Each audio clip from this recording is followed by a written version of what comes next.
Hello guys, myself Shubham Agarwal from team Ashish. तो अब अपन अपनी नेक्स्ट वीडियो पे बढ़ रहे कार्बोहाइड्रेट मेटाबॉलिज्म ग्लाइकोलाइसिस। बहुत इंपॉर्टेंट टॉपिक है। क्या ओरिएंटेशन रहने वाला है, सबसे पहले डेफिनेशन और साइट देखेंगे। सिग्निफिकेंस क्या है, कोई भी साइकिल हो रही है तो उसकी सिग्निफिकेंस क्या है, उसके बाद साइकिल देखेंगे। उसके बाद कुछ क्लिनिकल टर्म डिस्कस करेंगे, बहुत इंपॉर्टेंट। उसके बाद हेक्सोकाइनेज और ग्लूकोकाइनेज के बीच में डिफरेंस देखेंगे क्या होता है। एनर्जेटिक्स, क्यूबिक एनर्जी कितनी मिल रही है, रेगुलेशन कैसे हो रही है साइकिल की। और लास्ट में मोस्ट इंपॉर्टेंट रेपोपोर्ट ल्यूबरिंग साइकिल जो कि आरबीसी के अंदर होती है। ये बहुत इंपॉर्टेंट शॉर्ट नोट आपके आता है तो वो देखेंगे, ठीक है। तो स्टार्ट करते हैं ग्लाइकोलाइसिस, ठीक है। इसका एक और नाम है एमडन मेयर ऑफ पाथवे, साइंटिस्ट के नाम के ऊपर है। कभी ये नाम भी आ जाए तो एक ही बात है, ठीक है। एमडन मेयर ऑफ पाथवे कहते हैं इसको।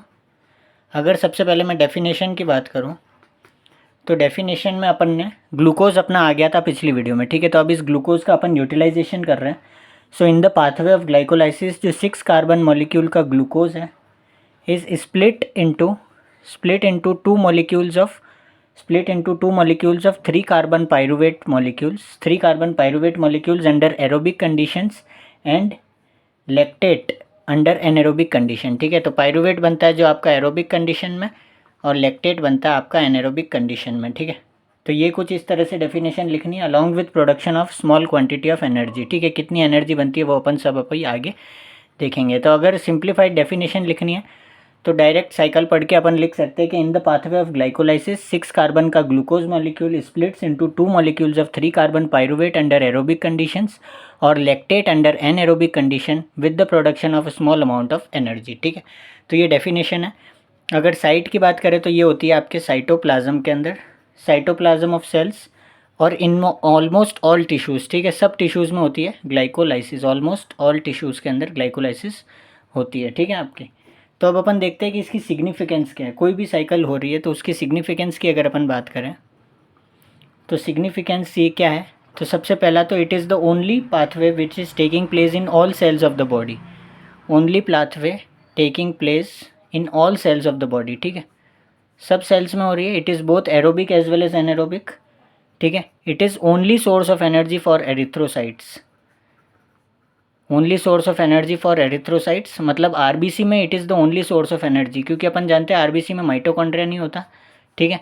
तो क्रैब साइकिल नहीं हो सकती है उसमें। तो साइटोप्लाज्म है तो क्रैब साइकिल नहीं होगी और ग्लाइकोलाइसिस ही होगी और उससे अपन को एनर्जी मिलेगी। तो it is the only source of energy in RBC, ठीक है। अब मान लो कभी अपन बहुत ज़्यादा हैवी एक्सरसाइज करते हैं, इन स्ट्रीनस एक्सरसाइज, तो मसल्स को जब ऑक्सीजन चाहिए होती है तो जो अपनी एनारोबिक ग्लाइकोलाइसिस है, एनारोबिक ग्लाइकोलाइसिस है, provides major form of energy for muscles, provide major form of energy for muscles, ठीक है। तो एनारोबिक ग्लाइकोलाइसिस होती है मसल्स के अंदर और एनारोबिक में क्या बनता है, लैक्टेट। इसलिए अपन देखते हैं कि हाँ लैक्टेट का अक्यूमुलेशन हो जाता है, ठीक है। और मसल क्रैम्प्स आते हैं, वो सब इसी रीज़न के वजह से, ठीक है। तो एक्सरसाइज में इसका बहुत इंपॉर्टेंट रोल है। और it provides energy source, it provides energy source for synthesis of non essential amino acids, ठीक है। नॉन एसेंशियल अमीनो एसिड्स के लिए एनर्जी सोर्स प्रोवाइड करती है। गाइज राइटिंग की चिंता नहीं करनी है आपको, बस यहाँ पे सिर्फ समझना है। नोट्स में प्रॉपर अच्छी तरह से प्रोवाइड करेंगे लिख के, ठीक है। और ग्लाइकोलाइसिस अपन जब देखेंगे तो इसमें जो रिवर्सिबल स्टेप्स ऑफ ग्लाइकोलाइसिस है they are involve in gluconeogenesis, ठीक है। अपन नेक्स्ट वीडियो में ग्लूकोनियोजेनेसिस पढ़ेंगे तो उसमें अपन देखेंगे कि ग्लाइकोलाइसिस को बिल्कुल रिवर्स में चलेंगे तो उसके जो रिवर्सिबल स्टेप है उसको रिवर्स करते जाएंगे और ग्लूकोज बनाएंगे, ठीक है। ग्लाइकोलाइसिस में अपन क्या कर रहे हैं, लास्ट में ग्लूकोज से अपन पायरुवेट बना रहे हैं, ठीक है। अब ये कैसे बनता है वो देखते हैं अपन, साइकिल डिस्कस करते हैं, ठीक है। बहुत आसान साइकिल है, सबने नीट में भी पढ़ी है। तो ये आपकी ग्लाइकोलाइसिस है। सबसे पहले ग्लूकोज है इन the presence of hexokinase enzyme, या फिर अपन एक और देखेंगे ग्लूकोकाइनेज एंजाइम, दोनों, ठीक है। दोनों अभी दोनों लिख देते हैं, दोनों के बीच में डिफरेंस क्या है ये अभी अपन देखेंगे। So glucose in the presence of hexokinase enzyme with the utilization of ATP, ठीक है। इसमें एटीपी का यूटिलाइजेशन है और जहाँ पे भी काइनेज वर्ड आ रहा है ना वहाँ पे मैग्नीशियम तो चाहिए चाहिए होगा, ठीक है। और अपना पहला जो कंपाउंड बन गया है वो ग्लूकोज 6 फॉस्फेट, ठीक है।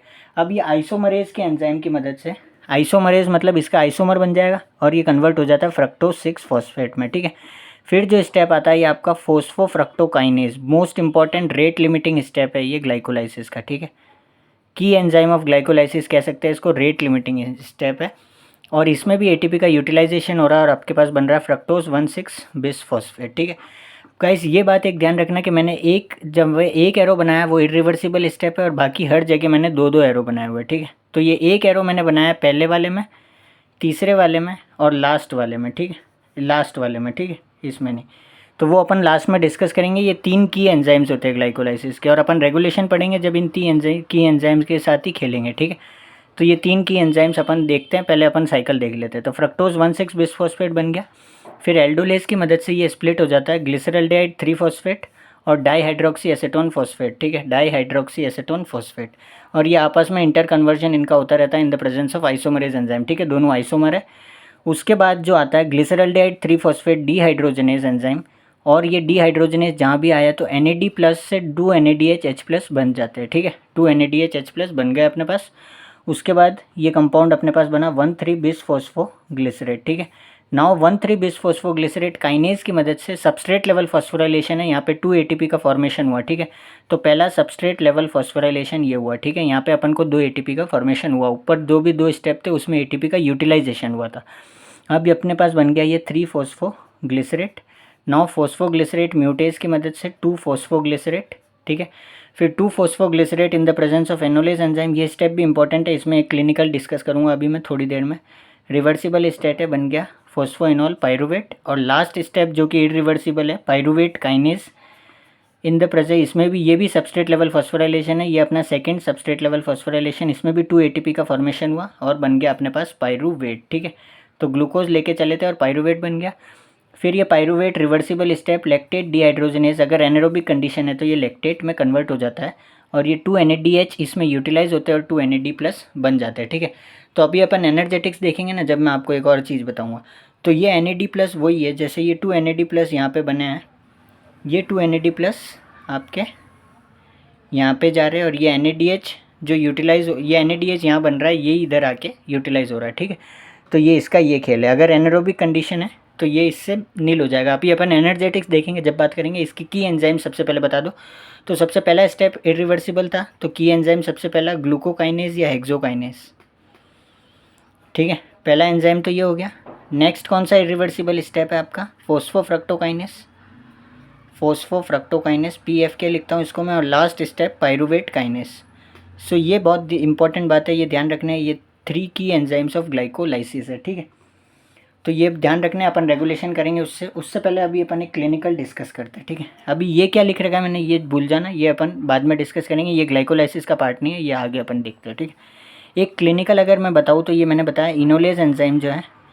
सो अगर इससे रिलेटेड क्लिनिकल अपन डिस्कस करें तो फ्लोराइड आयन जो होते हैं, फ्लोराइड आयन्स जो होते हैं वो inhibit enolase enzyme, inhibit enolase bye non competitive inhibition.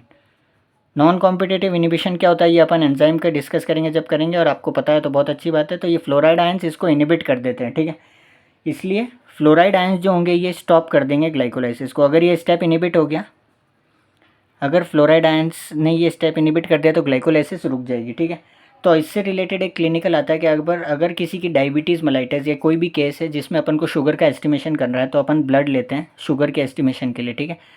तो वो ब्लड को अपन फ्लोराइड बल्ब के अंदर ऐड करते हैं, ठीक है। फ्लोराइड बल्ब एक ऐसा ट्यूब आती है और ग्रे कलर का कैप होता है ऊपर, ठीक है, ग्रे कलर का कैप होता है, उसके अंदर अपन ब्लड को कलेक्ट करते हैं। तो ऐसा क्यों करते हैं पूछते हैं। तो फ्लोराइड बल्ब की कंपोजिशन होती है सोडियम फ्लोराइड और पोटेशियम ऑक्जेलेट। सोडियम फ्लोराइड और पोटेशियम ऑक्जेलेट 1:3 की फॉर्म में होते हैं, ठीक है। तो ये अपन ने बताया कि फ्लोराइड आयन क्या करते हैं, इनिबिट कौन सा एंजाइम कर रहे हैं, इनोलेज। तो ये क्या करेंगे, ग्लाइकोलाइसिस को प्रिवेंट करेंगे, ठीक है। और पोटेशियम ऑक्जेलेट आपको सबको पता है ये एंटी कोएगुलेंट है, ठीक है, इट इज़ एंटी कोएगुलेंट। तो ठीक है, ये अपन पूछते हैं कि क्यों इसमें कलेक्ट करते हैं, क्योंकि प्रिवेंट ग्लाइकोलाइसिस। अगर अपन डायरेक्टली ब्लड को अगर फ्लोराइड आयन में इनिबिट नहीं करेंगे तो वो ब्लड के अंदर जो ग्लूकोज की वैल्यू है, वो ग्लूकोज की वैल्यू कम होती जाएगी 6 मिलीग्राम पर डेसीलीटर पर आवर। 1 घंटे रखने पर 6 मिलीग्राम कम होती जाएगी, इसलिए अपन उसको false negative value, false lower value मिलेगी, ठीक है। कि मान लो किसी के ब्लड में अगर शुगर मान लो कि 140 थी और अपन ने 1 घंटे या ऐसे रख दी, तो 6 से कम होके उसकी वैल्यू 134 या फिर 128 ही आएगी, ठीक है। तो फॉल्स वैल्यू मिलेगी अपन को, ठीक है। ये एक एग्जांपल बता रहा हूँ मैं, ठीक है। तो ये एक क्लिनिकल अपन इससे देखते हैं, ये बहुत इंपॉर्टेंट वाइवा में भी पूछते हैं और कभी कभार 2 नंबर के रीजनिंग वाले क्वेश्चन में भी आता है, तो ध्यान रखना है, ठीक है। तो अब अपन देख लेते हैं कि हेक्सोकाइनेज और ग्लूकोकाइनेज में क्या डिफरेंस है। वो देख लेते हैं सबसे पहले। एनर्जेटिक्स और रेगुलेशन से पहले अपन देख लेते हैं कि हेक्सोकाइनेज और ग्लूकोकाइनेज में क्या डिफरेंस है। ये भी कई बार क्वेश्चन आ जाता है। सो हेक्सोकाइनेज एंड ग्लूकोकाइनेज, ठीक है। नाम से पता चल रहा है हेक्सोकाइनेज मतलब it acts on all hexose sugars, it acts on all hexose sugars, ठीक है। सारी हेक्सोस शुगर्स पे एक्ट करेगा, मतलब जैसे एग्जांपल फ्रक्टोज हो गई, आपकी ग्लूकोज हो गई, मेनोज हो गई, ठीक है। तो ये सारी हेक्सोस शुगर्स पे एक्ट करेगा। इसका नाम से पता चल रहा है ग्लूकोकाइनेज मतलब it acts only on glucose, act only on glucose. Hexokinase ये एच वर्ड से ध्यान रखना, इसकी हाई एफिनिटी होती है टू सबस्ट्रेट। याद करने का तरीका है हाई एफिनिटी टू सबस्ट्रेट। और एंजाइम के अंदर अपन पढ़ते हैं कि जिसकी हाई एफिनिटी टू सबस्ट्रेट होती है उसका Km जो कि माइकलिस मेंटेन कांस्टेंट है वो कम होता है, ठीक है। इसका अपोजिट इसमें लो एफिनिटी टू सबस्ट्रेट होती है, और लो एफिनिटी है मतलब Km इसका हाई होगा, ठीक है। और ये जो हेक्सोकाइनेज है ये आपका नॉन इंड्यूसिबल एंजाइम है, नॉन इंड्यूसिबल एंजाइम है मतलब ये अगर even when blood glucose value low होगी ना, अगर even when blood glucose value is low then also glucose is utilized by body cells, ठीक है। तो ये enzyme blood glucose value low है तो भी ग्लाइकोलाइसिस करेगा और ग्लूकोज यूटिलाइज होगी। और ये क्या है, ये इंड्यूसिबल एंजाइम है। मोस्ट इंपॉर्टेंट पॉइंट, ये इंड्यूसिबल एंजाइम है। और इसमें ये एक्ट कब करता है, act only when blood glucose level is more than 100 milligram पर डेसीलीटर, ठीक है। तो ये इंड्यूसिबल एंजाइम है, ठीक है। ये इंसुलिन से इन्फेक्ट होता है, इसका इंसुलिन से अफेक्टेड होता है और ये लीवर में मेजरली प्रेजेंट होता है, ठीक है, ग्लूकोकाइनेज। ये बात ध्यान रखना कि ये इंड्यूसिबल एंजाइम है और ये कब एक्ट करेगा, जब मोर देन 100 शुगर है तो ही एक्ट करेगा, ठीक है। तो ये अपन ने बात कर ली हेक्सोकाइनेज और ग्लूकोकाइनेज के डिफरेंस की, ठीक है। अब अपन देख लेते हैं एनर्जेटिक्स देखते हैं। तो एनर्जेटिक्स में अलग से लिखने की कोई ज़रूरत नहीं है, नोट्स में प्रॉपर अपन ने लिखा है। यहाँ पे साइकिल से समझते हैं, ठीक है। तो सबसे पहले तो एक एटीपी अपनी यहाँ यूटिलाइज हुई और एक एटीपी थर्ड स्टेप में, तो 2 एटीपी का तो यूटिलाइजेशन हो गया, ठीक है। तो -2 एटीपी तो हो गई यूटिलाइज अपनी, है ना।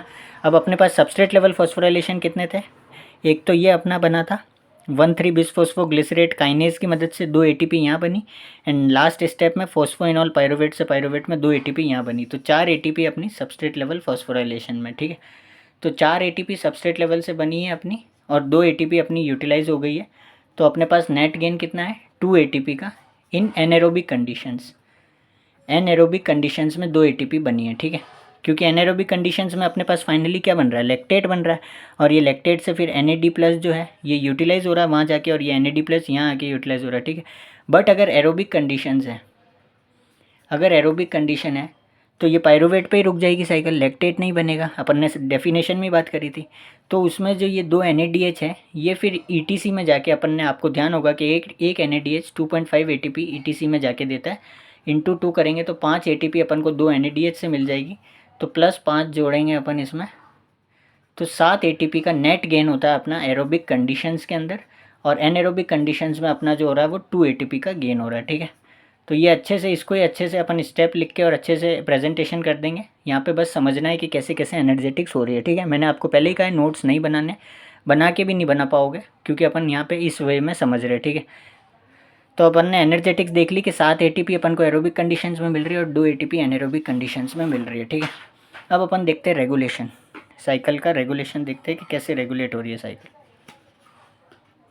ठीक है।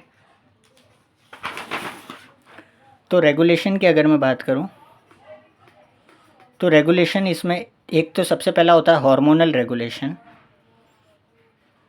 इसमें अपन हार्मोनल रेगुलेशन हर साइकिल में पढ़ते हैं। उसमें 2 हार्मोन की बात करते हैं अपन, इंसुलिन और glucagon.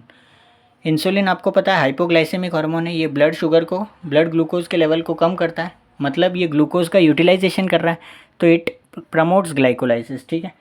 Insulin reduce blood glucose by promoting peripheral utilization of glucose and thus increasing glycolysis. और ग्लूकागॉन इससे जस्ट अपोजिट, ये ब्लड शुगर को बढ़ाता है, इसलिए इट डिक्रीजेस ग्लाइकोलाइसिस। तो ये तो अपन ने सिंपल 2 हार्मोन की बात कर ली जो अपन को सबको पता है, ठीक है। अब अपन देखते हैं मेन इसका रेगुलेशन जो एंजाइमेटिक रेगुलेशन है।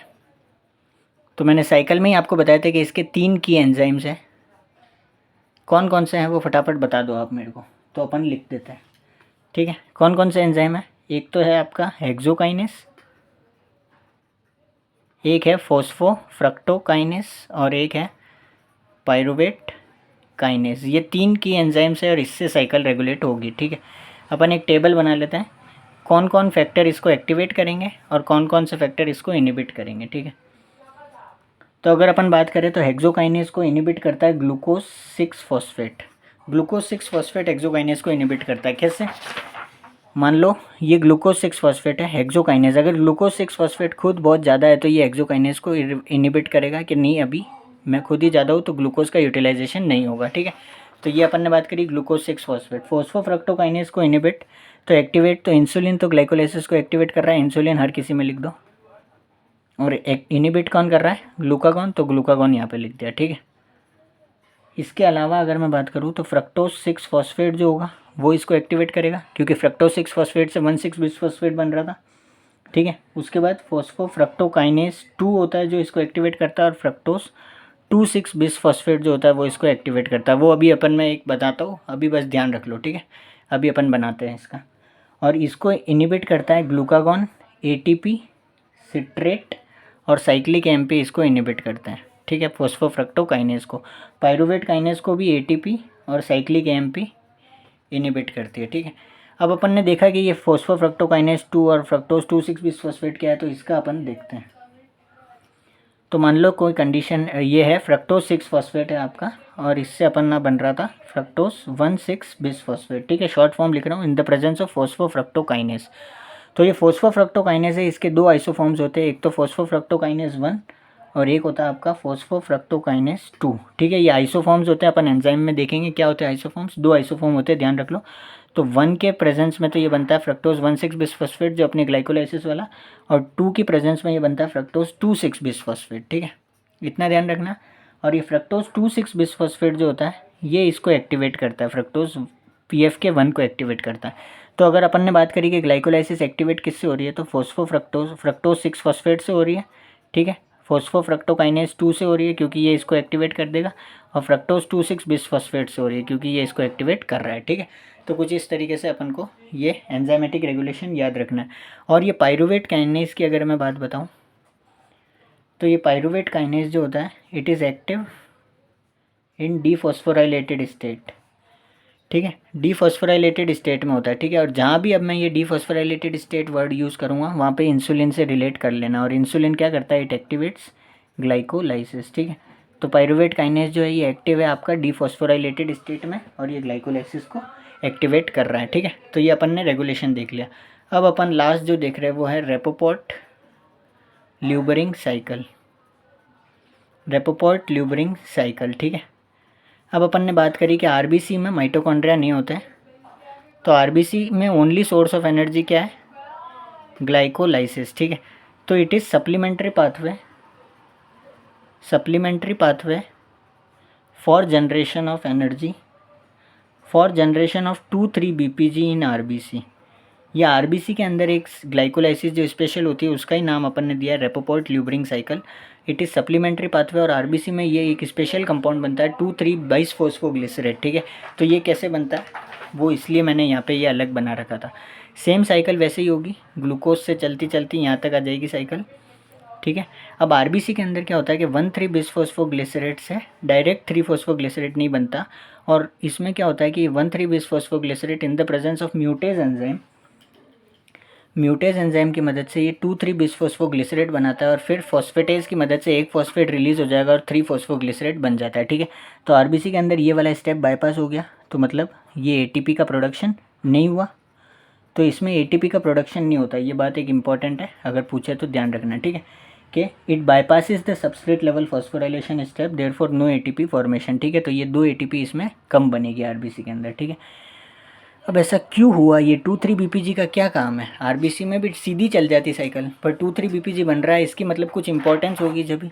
तो अगर अपन बात करें तो 2,3 बीपीजी आप सबने फिजियोलॉजी में भी पढ़ा होगा हीमोग्लोबिन डिसोसिएशन कर्व के अंदर, कि ये 2,3 बीपीजी है, it combines with haemoglobin and reduces affinity for oxygen, reduces affinity towards oxygen, ठीक है। तो अगर इन द प्रेजेंस ऑफ 2,3 बीपीजी की प्रेजेंस में ऑक्सीजन का अनलोडिंग अच्छे से होगा, oxygen will unload more easily in tissues, ठीक है। तो टिश्यूज़ के अंदर ऑक्सीजन की अनलोडिंग अच्छे से होगी, तो किस कंडीशन में ये चाहिए होगी, जैसे हाइपोक्सिया है, हाई एल्टीट्यूड की कंडीशन है, अगर आप हाई एल्टीट्यूड पे जा रहे हो, जब हाइपोक्सिया की कंडीशन डेवलप होती है तो ये 2-3 बीपीजी का लेवल बढ़ जाता है। और ये 2-3 बीपीजी क्या करती है, ये टिश्यूज़ को ऑक्सीजन अच्छे से मिल सके, ठीक है, क्योंकि because it reduces affinity towards oxygen. तो ये एक इसकी सिग्निफिकेंस है, इसलिए ये होता है आरबीसी के अंदर, ठीक है। तो ये बहुत इंपॉर्टेंट है। रेपोपोर्ट ल्यूबरिंग साइकिल आए तो आपको इंपॉर्टेंस लिखनी है, और ये साइकिल ऐसी की ऐसी बनानी है। बस ये पे ये ये बाईपास कर देना है एटीपी वाला स्टेप, और ऐसे 1,3 बिसफॉस्फोग्लिसरेट से 2,3 बीपीजी बनाना, और फिर एक फॉस्फेट रिमूव करके 3 फॉस्फोग्लिसरेट, ठीक है। तो अपन ने इस वीडियो में डेफिनेशन सबसे पहले देख ली थी, उसके बाद सिग्निफिकेंस देखी, बहुत इंपॉर्टेंट, साइकिल को डिस्कस किया अच्छे से, क्लिनिकल मत भूलना फ्लोराइड बल्ब वाली, उसका कंपोजिशन और उसका क्या काम है, ठीक है, और क्यों ले रहे हैं अपन उसमें, ठीक है, वे पूछ लेते हैं। हेक्सोकाइनेज और ग्लूकोकाइनेज की डिफरेंस, एनर्जेटिक्स देख ली, एरोबिक एनारोबिक में अलग अलग रेगुलेशन देख ली, और लास्ट में बहुत इंपॉर्टेंट आरबीसी के अंदर जो सप्लीमेंट्री पाथवे हो रहा, रेपोपोर्ट ल्यूबरिंग साइकिल, ठीक है। और मिलते हैं अब अपन अगली वीडियो में ग्लूकोनियोजेनेसिस पे, ठीक है। अगली वीडियो है अपनी ग्लूकोनियोजेनेसिस। तो मिलते हैं, जब तक के लिए जय हिंद जय भारत।